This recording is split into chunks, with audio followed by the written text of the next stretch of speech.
guys, welcome back. So back at it today. Gonna do a full day on it today. Literally getting over having stomach upset. The whole house has had this bug. We've had like diarrhea and like spewing up. It's been absolutely horrible, but we're all a bit better now. And kids are back to school, so I've got a day free. So let's get back on the M3. It's raining outside, so we can't do anything on the Rangy and all the other projects. I actually got a dead Safira outside. My brother put like 5 litres of oil in his Safira, where he only needed to top her up with like half a litre or so he's proper killed it. So I've drained that, but I need to like find where the rest of the oil's gone on the engine.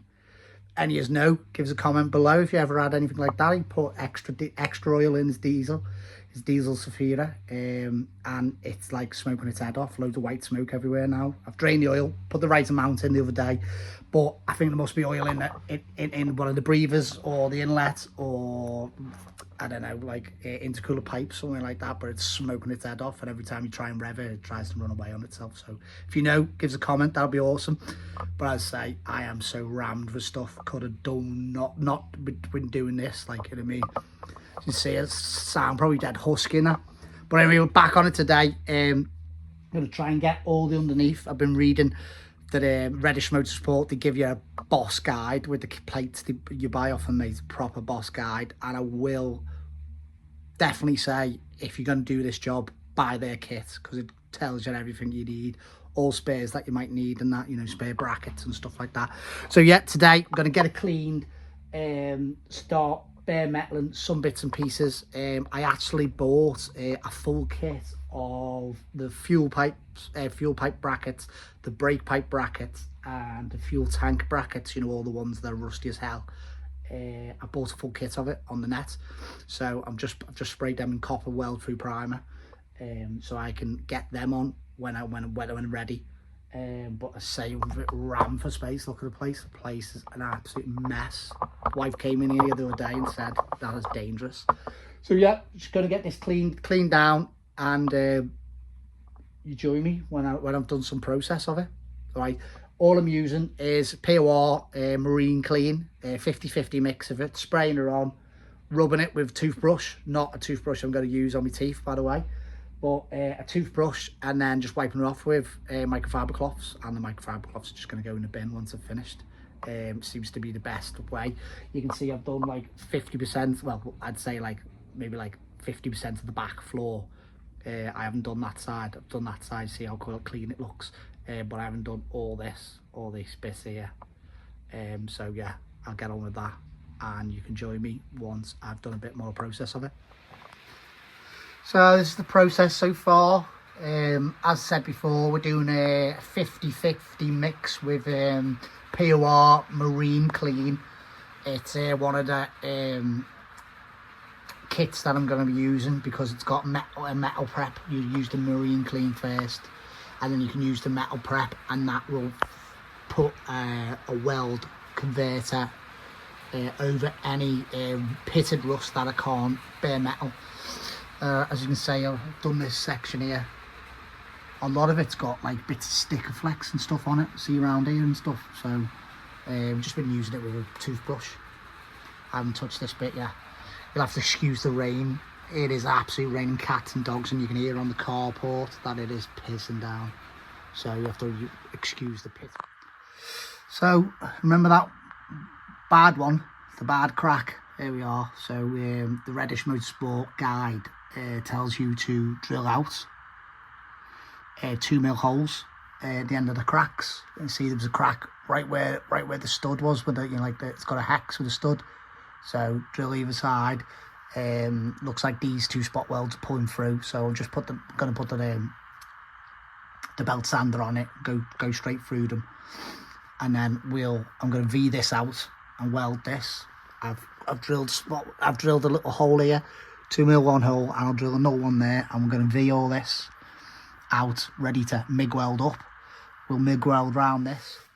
So as the guide said, let's V this out, because it has cavity wax inside it, so if you try and weld it, the cavity wax will start dripping out, and contaminate your weld. So I V'd it out. Look at how circular that crack is all the way around, and you wouldn't have seen that until you stripped it all down. I'd say we bare metaled it all. There's just a couple of spot welds that I'm going to pool weld. So I've just they didn't look like they cracked, but they were protruding a bit, so I didn't know if they'd flexed a bit. So I'm just going to give it as much amps as possible, pool weld the hell out of them. I've V'd our crack out, done the spot was stop little 2 mil spot drills, as of what is suggested in the guide. So I'm kind of ready to weld it. I just need to move the fuel tank, which is just sat behind me, away from this area, and then we're ready to weld our first plate. Well, we're going to repair all this first, and then we'll plenish it down, and then I'll weld the plate. But I need to clean the plates and paint them in copper weld through primer first, but I haven't done that, so I'll get on with that in a minute. Yeah, you see, look at my face, how minging am I? To be fair, I'm not really feeling too overwhelmed over the job now. The other day when I dropped the back subframe and I seen that there was more damage than I first thought, I was a bit gutted and a bit disheartened over what I'd bought. But it's just a step-by-step process. Just take your time, go through it. I'm not too scared about, you know, like, I like welding, you guys know that.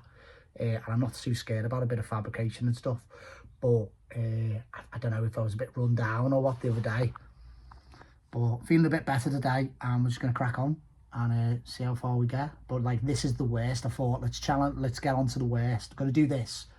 And then I'm going to do that big hole in the floor next, I think, and then we'll crack on with the rest of the plates underneath. But yeah, I thought, let's get on with the worst crack first, and let's get this to the process. So if you hear that noise in the background, it's just the welder, just the welder's fan going. So there's all crack welded up and plenished down, and I've gave it 2 coats of weld through copper U-pole primer. I've cleaned the plate up, ready to bolt in place, and then we're going to tack the plate in. I thought I'll do this little spacer plate as well. Just cut brushed everything back to bare metal, and then we V'd the crack out, and then I've smoothed that completely flat. You can see like there's a tiny bit of weld visible, but that's because the 2 plates, I couldn't get them the same depth, should we say, because the crack, it must have moved, and I haven't got like a puller, you know, to pull it down. I tried to pry it down, but it was too strong, so I've just done the best I can. But yeah, and this is what I'm going to do. All the cracks that I find, I'll just V out, stop. You use a 2 to 3 mil drill to do the stop weld. I did do 3 8 mil drills and V'd that out, and then filled that up completely with weld all the way down, and then I just plenished it with a sanding disc just to get the shape back. So this is the idea. Bolted up, clean the metal away. You can see I've welded the tabs in, spacer tabs. You only need to tack them on in places. It's just a spacer, and then we've welded the full plating. There we go. Even though the spot welds, done as neat as I can. It's quite hard where it is. I say, welded it as neat as I can, that one plate. It was quite hard. The metal's so thick that I had to buy a little bottle burner, you know, a little blowtorch, just to be able to melt it and manipulate it where I wanted. I'd say it's quite hard welding overhead. Well, I'm like kneeling up, welding up and welding down and situations and that. Plus, what you got to remember is the material on the car isn't as thick as the plate you're welding on, so you got to like aim the torch to the plate you're welding on, and then try and like graduate it into the plate you're welding to. Do you know what I mean? It's quite a bit of trick to it, but as I say, it looks sound. Once a bit of seam sealers on it. I'm quite pleased with the penetration. I've set the car on fire nearly about 3 or 4 times today, so that's enough for today, and it'll probably be enough for this video, to be fair. We've got quite a bit done in this video. Well, it seems to me like, but try and keep the clips short. The video is short, so hope you enjoyed the video. As you can see, the progress is we're cracking on. We're getting on. You have to excuse me hand there and try and hold it with my short hand. The progress is cracking on. We're doing well. We know where we're going.